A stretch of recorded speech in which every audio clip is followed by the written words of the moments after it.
Hello and welcome back to COVID-19 updates. In today's video, we are going to be talking about Portugal back on England's quarantine list. I know I made a brief video about this earlier, but I thought I would go into more depth in it now.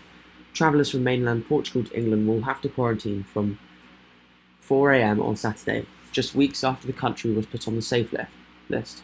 Wales and Scotland have already imposed mandatory 2 weeks of self-isolation earlier this month. Quarantine-free travel is still allowed from the Portuguese islands, the Azores and Madeira.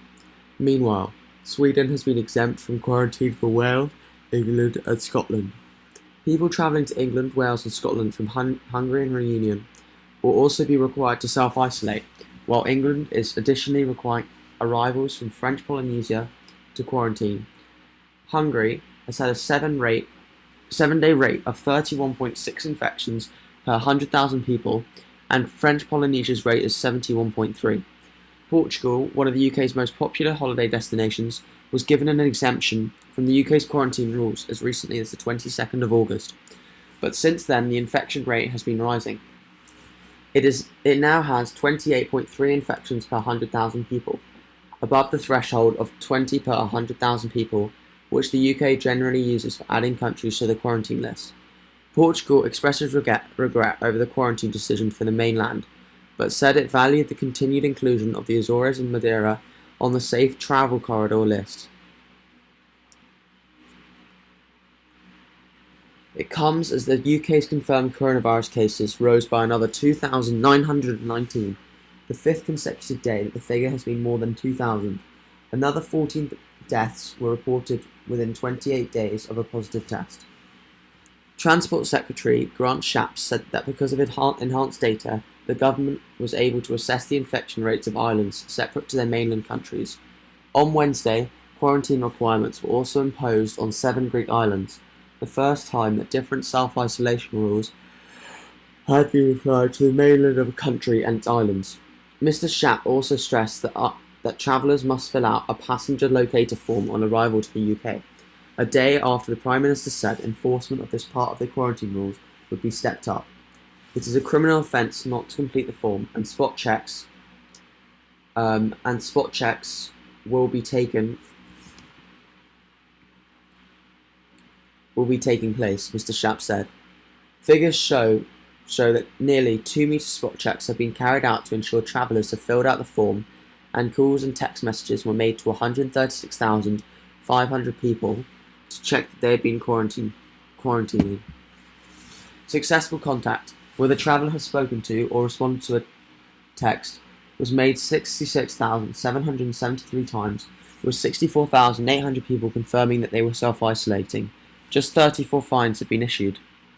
Travel industry body APTA, along with chief executives of airlines such as EasyJet, Ryanair and British Airways, is calling on the government to introduce testing on arrival at airports and to change quarantine policy so mainland regions can be treated differently.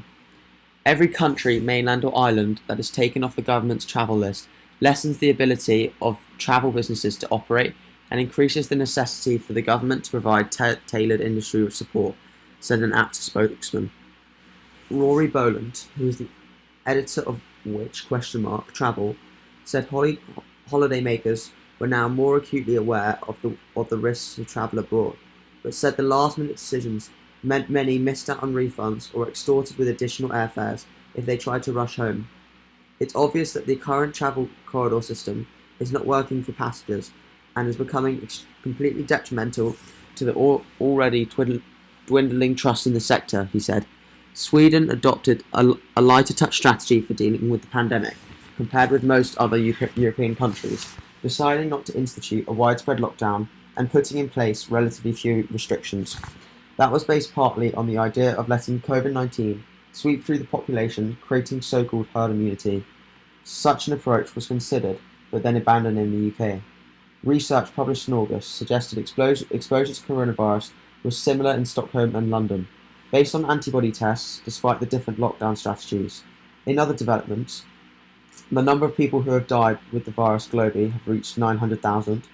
Health Secretary Matt Hancock said new rules banning social gatherings of more than 6 people will not be kept in place any longer than we have to. Northern Ireland is imposing new restrictions on visiting other households in selected areas from next week, and Scotland have also limited gatherings to a maximum of 6 people, as First Minister Nicola Sturgeon said the spread of the virus was accelerating. Musician and DJ Sister Bliss from Faithless has said UK nightclubs have been left to rot in a corner without support during the pandemic. The government has published its coronavirus guidance for universities ahead of students returning later this month, with full online learning only as a last resort. And the disruption to hospitals in England during the pandemic has meant the number of patients facing long waits for routine operations has soared, new figures show. So that's it. Thank you very much for watching today's video. I hope it has been very informative. If so, please leave a like and subscribe. Thank you.